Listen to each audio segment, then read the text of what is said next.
Look, I'm not saying my life choices were terrible, but when you end up as a glorified space security guard watching a glowing rock that everyone is too scared to touch, you start questioning things. My name's Jake Morrison, and 6 months ago, I thought signing up as a human mercenary for the Galactic Council would be exciting. Intergalactic conflicts, diplomatic missions, maybe even some actual combat that didn't involve breaking up fights at alien dive bars. Instead, I got this.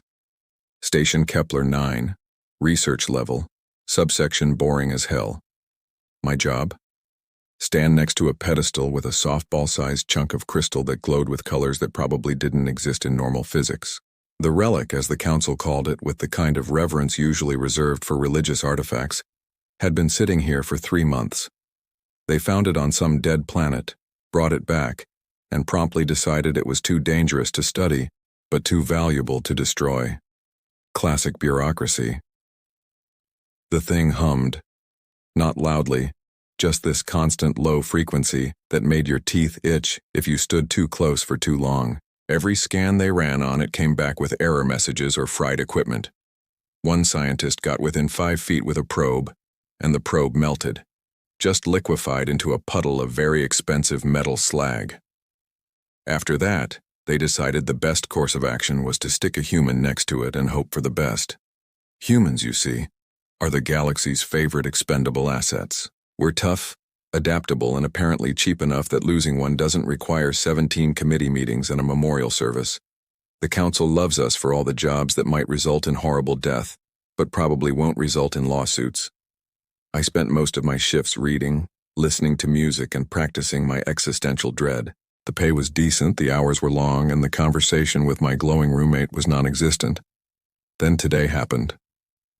The door to the research chamber hissed open, and 3 figures strutted in like they owned the place. Which, technically, they kind of did. General Krax, a 7-foot-tall reptilian with scales that shimmered like oil slicks and an ego the size of a small moon. General Thorn, built like a mountain with 4 arms and the personality of a sledgehammer. And General Vix, who looked like someone had crossed a bird with a bad attitude and given it a uniform covered in enough metals to stop small arms fire. The holy trinity of military incompetence had arrived. "Human," Krax hissed, not even bothering with my name. "You are dismissed. We are here on official council business." I didn't move. "My orders say nobody touches the artifact without proper authorization and safety protocols. Do you have the clearance codes?" Thorn laughed. It sounded like rocks in a cement mixer. "We are the clearance mercenary. Now step aside before we move you aside." This was going to go badly. I could feel it in my bones. I'd like to say I put up a fight, made a passionate speech about protocol and safety regulations, maybe even got a few good one-liners in before they shoved me out of the way. But honestly, when 3 galactic generals tell you to move, and you're just a hired human with a plasma pistol that probably wouldn't scratch their armor, you move. I moved. "Finally," Vix squawked, her feathers ruffling with anticipation. "The artifact will secure our position in the Council for decades. Whoever claims it first will have leverage over the entire military structure." And there it was. Not scientific curiosity, not the advancement of galactic knowledge, just good old-fashioned power grabbing. Krax circled the pedestal like a predator.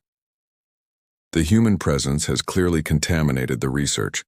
Once we secure the artifact, I will personally recommend a full investigation into the incompetence of the science division." "Assuming you get to it first," Thorn rumbled, his forearms flexing. "I believe my rank takes precedence here." "Your rank," Vix shrieked. "I have seniority by 3 cycles." Oh good, they were arguing. This was definitely going to end well. I backed toward the door, making very slow, very deliberate movements. The kind of movements you make when you're in a room with a bomb and people who really want to hug it. "Guys," I said, trying one last time, "maybe we should just, not touch the thing that melted a probe. Just a thought." They ignored me completely.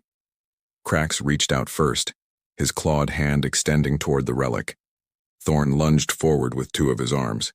Vix spread her wings and dove in with her talons extended. All 3 made contact simultaneously. For a moment, nothing happened. Then the relic flared with light so bright I actually went blind for a second. When my vision cleared, I was treated to the single most spectacular display of instant karma I'd ever witnessed. The generals were screaming. Not the dramatic movie scream, but the real, primal sound of people who suddenly realized they'd made a catastrophically bad decision. Their bodies were combusting from the inside out, flesh turning to ash while their skeletons glowed like neon signs. The smell was absolutely horrific, like burning rubber mixed with overcooked meat and ozone. 5 seconds later, they were gone. Just 3 piles of ash on the floor, surrounded by puddles of melted metals and rank insignia.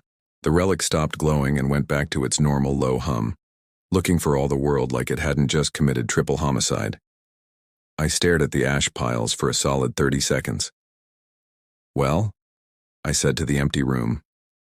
That happened. The station's alarm system finally caught up with reality and started blaring. Red lights flashed, doors sealed, and somewhere a computer voice was calmly announcing a containment breach. I looked at the relic. The relic hummed innocently. "You know," I told it, "I did warn them. I feel like that's important to note for the record. I definitely warned them." The containment doors locked with a heavy thunk. I was sealed in a room with 3 piles of general ash and a homicidal glowing rock. This was fine. Everything was fine. I definitely put this on my resume under achievements. Successfully witnessed 3 superior officers become instant barbecue. Showed restraint by not saying "I told you so" out loud. Well, not until they were already ash anyway. The relic pulsed once, like it was agreeing with me. "Don't start being friendly now," I muttered. "You just killed 3 of the most powerful military leaders in the galaxy. Do you have any idea how much paperwork this is going to generate?" Another pulse. If I didn't know better, I'd say it looked smug. I sat down on the floor, careful to avoid the ash piles, and waited for whatever fresh hell was about to walk through that door. It took 45 minutes for the cavalry to arrive. 45 minutes of me sitting on the floor trying not to breathe too deeply, because the smell of incinerated generals lingered like a bad memory, while the relic hummed its little tune. When the doors finally unsealed, I was greeted by the sight of Commander Vex, an insectoid whose species had perfected the art of looking perpetually disappointed with the universe. His compound eyes swept the room, taking in the ash piles, the intact relic, and me sitting cross-legged like I was at the world's worst picnic. Behind him waddled Ambassador Quinn, a gelatinous blob creature who always seemed 3 seconds away from a panic attack. Today was clearly no exception. His translucent body was quivering so hard I could see his internal organs sloshing around. "Morrison," Vex clicked, his mandibles twitching. "Explain, now." I gestured at the ash piles. "Well, Commander, it's pretty straightforward. 3 generals walked in here, ignored my warnings about proper safety protocols, simultaneously grabbed the murder rock, and got turned into the galaxy's most decorated ashtrays. I'd say it was a tragedy, but I literally told them not to touch it, so really it's more of a learning experience." "You expect us to believe," Vex said slowly, "that 3 of the Council's highest-ranking military officers simply disregarded basic safety procedures and killed themselves?" "I mean, I wouldn't have phrased it quite that way, but yeah, pretty much." Quinn made a sound like a coffee maker having an existential crisis. "The Council will never accept this. They'll blame you. They always blame someone." "Good news," I said. "There's security footage. Bad news. It shows exactly what I just told you, which means you're going to have to accept that your top brass was dumber than a box of hammers." Vex's antennae drooped. He knew I was right. "Show me the footage." I pulled up the security feed on my wrist terminal and projected it into the air. We watched in high definition as the 3 generals argued, rushed the relic, touched it simultaneously, and transformed into ash with all the drama of a budget special effects show. "By the void," Quinn whispered. "They really just grabbed it." "Yep." "And you warned them?" "Yep." "And they ignored you?" Starting to see the pattern. Vex was silent for a long moment. Then the relic decided it had been quiet for too long and began to glow. Not the murder brightness from before, but a steady, pulsing light that seemed to be scanning me.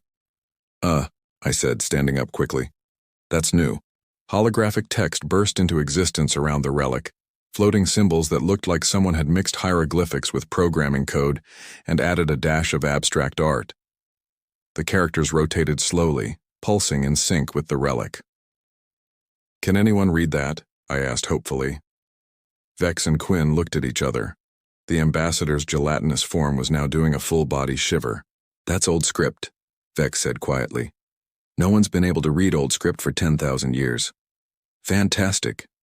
So we have an ancient artifact that just killed 3 generals and is now sending me a message I can't read. This day just keeps getting better." "We need Professor Milo," Quinn said. "He's the only linguist in this sector who's studied old script." "Then get him here," Vex snapped. "And Morrison, don't move. Don't touch anything. Don't even breathe heavily near that artifact." "Trust me," I said, eyeing the ash piles. "I have zero interest in becoming pile number 4. But the relic had other ideas. As we waited, the holographic text began to circle around me specifically, following my movements like curious fireflies. When I took a step back, they followed. When I tried to move toward the door, they cut me off. "It's targeting you," Quinn observed, his voice climbing an octave. "Yeah, I noticed. Why is it targeting me? I didn't even touch it." Vex's mandibles clicked rapidly, a sign I'd learned meant he was either thinking hard or about to suggest something terrible. "Usually both. The artifact bonded with you," he said finally. "Bonded? What do you mean bonded?" "You were present during the cleansing. You witnessed the unworthy being eliminated. The artifact has marked you as a potential candidate." "Candidate for what?" "We won't know until Milo translates the text. But Morrison, if what I suspect is true, you may have just become the most dangerous liability in the galaxy." Cool. Just want to note for the record that I was literally just doing my job. This is so far beyond my pay grade that it's in a different solar system." Vex's antennae twitched. "If you're truly bonded with that artifact, your pay grade is the least of our concerns. I'm putting you under immediate quarantine. No one in or out until we understand what we're dealing with." "And if I refuse?" "Then I have you vaporized as a contaminated witness. Your choice." I looked at the floating symbols, then at the ash piles, then back at Vex. "You know what? Quarantine sounds great. Love quarantine. Huge fan." The symbols pulsed brighter, and I swear the relic sounded pleased with itself. Professor Milo arrived 3 hours later, looking like someone had shaken a bird's nest and given it tenure. He was a fleetling, one of those species that's basically a cloud of energy held together by sheer intellectual anxiety. His current form resembled a floating collection of geometric shapes that constantly shifted and rearranged themselves. "Fascinating," he said the moment he entered, completely ignoring the ash piles, the armed guards, and me. "Absolutely fascinating. Do you know how rare functional old script artifacts are? We've found maybe 3 in recorded history, and none of them were active." "Great," I said. "Can you read what it says? Preferably before it decides I'm also unworthy and turns me into human jerky?" Milo floated closer to the holographic text, his form flickering with excitement. "Oh, this is magnificent. The grammar structure alone could rewrite 12 textbooks. The syntax is..." "Wait." He paused. Oh my. I don't like the sound of that, oh my," I said. "Professor," Vex clicked impatiently. "What does it say?" Milo's form collapsed into something resembling a nervous triangle. "Well, the good news is I can translate it. The bad news is you're all going to hate what it says." "Just tell us," Quinn gurgled. "It's a leadership selection device," Milo said slowly. "Specifically, it's designed to eliminate candidates who seek power for personal gain and identify those who possess the qualities of true leadership. The 3 generals triggered the elimination protocol because they approached the artifact with selfish intent." "And Morrison?" Vex demanded. "The artifact has been observing him for the past 6 months. It concludes that he meets the criteria for worthiness. It's offering him something called the Crown of Dominion." There was a very long silence. "I'm sorry," I said. "Did you just say crown?" "Crown of Dominion," Milo repeated. According to this text, it's an ancient authority that predates the current Galactic Council by millennia. Whoever wears the crown has absolute authority over all military and governmental structures that trace their lineage back to the old empire. Which includes the current council, Quinn said weakly. Which includes the current council, Milo confirmed. Vex made a sound like grinding metal. This is impossible. This would make Morrison the supreme authority over the entire galactic government. A human, a mercenary, a nobody. Hey, I protested. I'm standing right here. How do we stop this? Vex continued, ignoring me completely. You can't, Milo said. Once the artifact has chosen a candidate and they haven't been eliminated, the bonding process is automatic. It's already begun. Look. He pointed at my hands. The holographic symbols were starting to sink into my skin, leaving faint glowing traces that looked like circuit patterns. Oh, that's not good, I said. That's definitely not good. Can someone please explain why an ancient artifact thinks a guy who barely passed high school should be running the galaxy? It's not about education, Milo explained. The old empire believed true leadership came from practical wisdom, empathy, and the ability to recognize danger. You warned the generals. You followed protocols. You showed restraint when you could have tried to claim the artifact for yourself. In the artifact's assessment system, these qualities make you worthy. So I'm being rewarded for having basic common sense? In a galaxy where 3 generals simultaneously grabbed a glowing murder rock? Quinn said. Yes. That apparently qualifies as exceptional leadership potential. Vex was pacing now, his legs clicking against the floor. We need to remove the artifact from Morrison before the bonding completes. If the Council discovers this, there will be chaos. Wars have been started over less. I don't want your stupid crown, I said. Can't we just, I don't know, ask it politely to pick someone else? Milo's form flickered with what might have been amusement. The artifact doesn't negotiate. It's a decision-making system, not a democracy. This is ridiculous, Vex hissed. We're not letting a human mercenary take control of the Galactic Council because some ancient rock has delusions of grandeur. Guards, prepare to remove the artifact by force. Commander, Milo said urgently, I really don't think, but Vex wasn't listening. He was already barking orders into his communicator, calling for engineering teams and military specialists. I looked down at my hands, watching the glowing symbols sink deeper into my skin. For the record, I said to the relic, I really hate you right now. The relic pulsed. It definitely sounded smug. This was going to get so much worse before it got better. The engineering team arrived with enough equipment to dismantle a small spaceship. Cutting lasers, molecular disruptors, gravity nullifiers, and one device that I'm pretty sure was just a really big wrench. They looked at the relic, looked at me, looked at each other, and I could see the exact moment they realized they were being asked to do something catastrophically stupid. Commander, the lead engineer said nervously, are you sure about this? The last time someone tried to force interaction with the artifact? We're aware of the risks, Vex snapped. But allowing this bonding to complete is not an option. Begin with the molecular disruptors.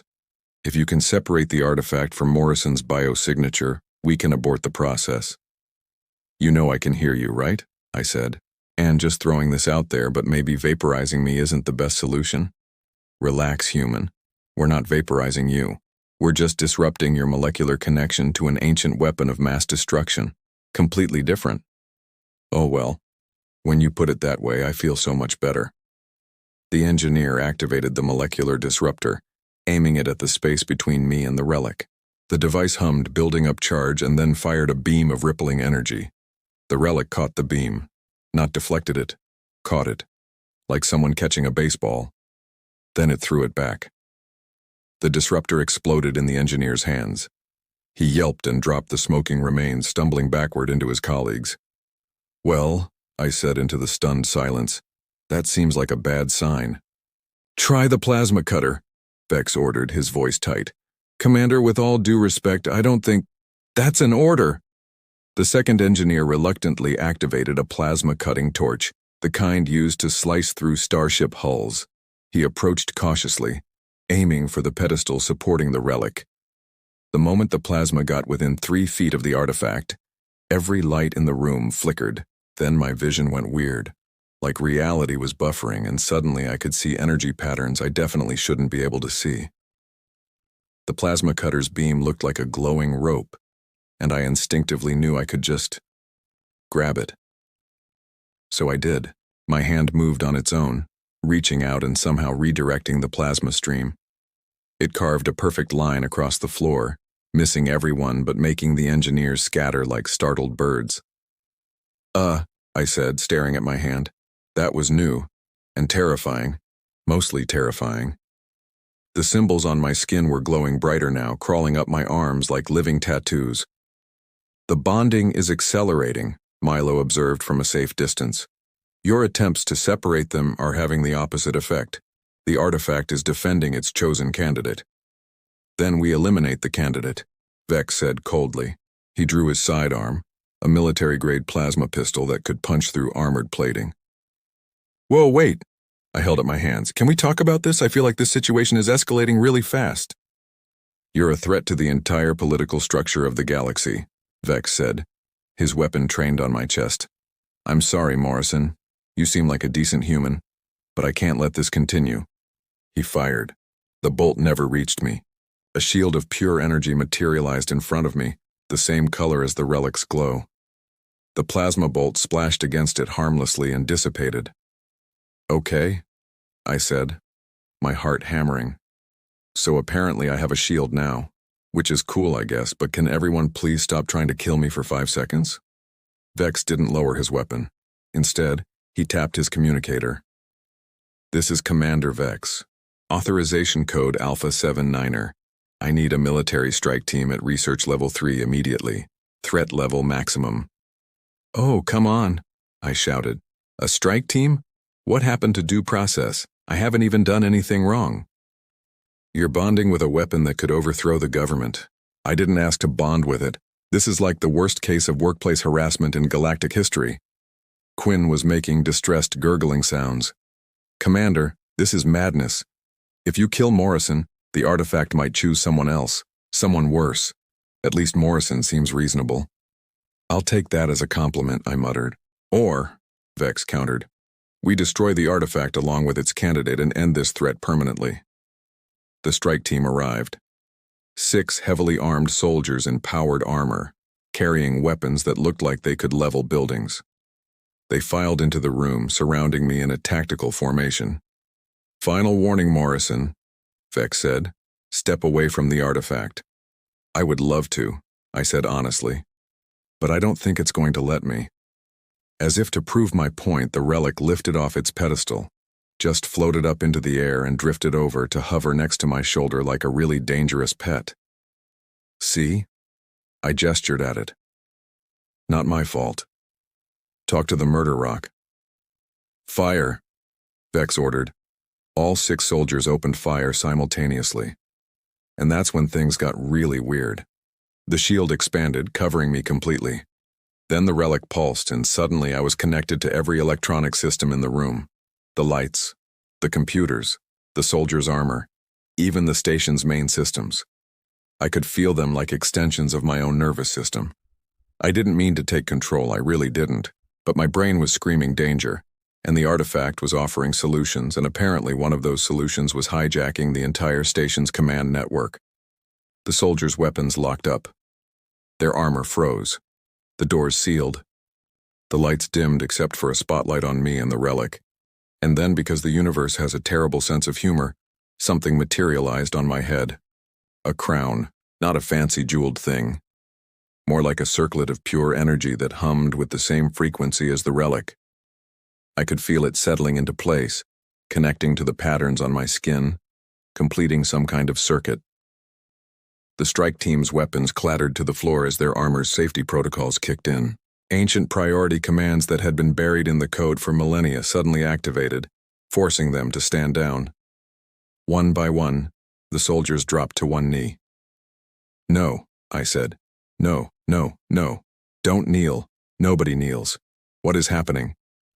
The crown of dominion, Milo whispered, his form flickering with shock. The bonding is complete. Morrison, You're now the legal authority over the entire Galactic Council military structure. Vex looked at his soldiers, then at me, then at his now useless weapon. His mandibles clicked in what I was pretty sure was rage mixed with disbelief. "This is impossible," he said. "Yeah," I agreed. "That's been the theme of my day. Welcome to the club." The crown pulsed, and suddenly I knew things. Ancient protocols, command hierarchies, authority structures that predated modern civilization. The old empire's entire governmental framework downloaded itself into my brain like the world's worst software update. "Oh no," I said. "Oh, this is bad. I can see the org chart. I can see everything. Why can I see everything? I don't want to see everything." "What do you see?" Quinn asked nervously. "I see that technically, as of right now, I outrank literally everyone in the Galactic Council, including the High Council itself. There's a succession protocol in the code, and the crown supersedes all modern authority structures." Vex made a sound like tearing metal. "Absolutely not. I refuse to acknowledge this. You're a mercenary, a human. This is a legal impossibility." "And yet," I said, gesturing at the kneeling soldiers, "here we are." The relic pulsed happily, floating around my head like a homicidal halo. I was now apparently in charge of the galaxy. This was fine. Everything was fine. I was definitely going to need so much therapy after this. It took 4 hours for the news to spread through official channels, and about 4 minutes for it to leak to every news outlet in the known galaxy. By the time the emergency council session convened, my face was on every screen from here to the outer rim, usually with headlines like, "Human mercenary seizes power," or "Ancient artifact chooses worst possible candidate," or my personal favorite, "We're all doomed, says local expert." The High Council chamber was exactly as pompous as I'd imagined. Vaulted ceilings covered in holographic star maps, rows of seats arranged in concentric circles, and enough political posturing to choke a supernova. Representatives from 200 species all staring at me like I'd personally insulted their ancestors, which technically, by existing, I kind of had. I stood in the center of the chamber, the relic still hovering near my shoulder, the crown of dominion glowing on my head like the universe's worst party hat. Vex stood to my left, looking like he'd rather be literally anywhere else. Quinn was on my right, nervously quivering. "This is an outrage." A counselor who looked like an angry shrub shouted, "We cannot allow this precedent. A human cannot rule the Galactic Council." "Actually," Milo said from his position near the back, "according to the legal framework established by the old empire, which your governmental structure is explicitly built upon, he can. The crown of dominion supersedes all subsequent authority. It's in your founding documents, Section 7, Subsection 12, Paragraph 43. That's a ceremonial clause. It hasn't been relevant for 10,000 years. And yet," I said tiredly, "here I am. Look, I don't want this any more than you do. Trust me. But apparently an ancient artifact that vaporizes unworthy candidates decided I was the best option, which really says more about the rest of you than it does about me." The chamber erupted in angry chittering, growling, and one species that communicated through bioluminescence basically had a full seizure of rage. "Order!" The High Chancellor, a dignified being who resembled a crystalline tree, struck their gavel. "If we accept that the artifact's selection is legally binding, what are your intentions, Morrison? Do you plan to dissolve the council, seize military control, start a dictatorship?" "I mean, I was thinking about getting lunch," I said. "Maybe a nap. This has been a really long day." Stunned silence. "You're joking," someone said, only partially. "But seriously, no, I'm not dissolving anything. I'm not seizing anything. I'm going to make exactly 2 decrees, and then we're going to figure out how to make this situation slightly less insane." "2 decrees?" The High Chancellor leaned forward. "And they are? First, mandatory coffee breaks, or whatever passes for coffee in your species. You all look exhausted and stressed, and I'm betting at least 40% of galactic conflicts could be avoided if people just took a breath and had a beverage." More stunned silence. Quinn made a sound that might have been a laugh or a sob. "Second decree effective immediately. No one touches mysterious ancient artifacts without reading the instruction manual first. If there is no instruction manual, you don't touch it. You call experts, you run tests, you do literally anything except grabbing the glowing thing with your bare hands like it owes you money. That's... The High Chancellor seemed at a loss for words. That's actually reasonable. I know, right? It's almost like common sense is a valuable leadership quality. Who knew? Vex's mandibles clicked rapidly. And what about your position? You can't seriously expect to rule the council. Oh, absolutely not. That sounds like a nightmare.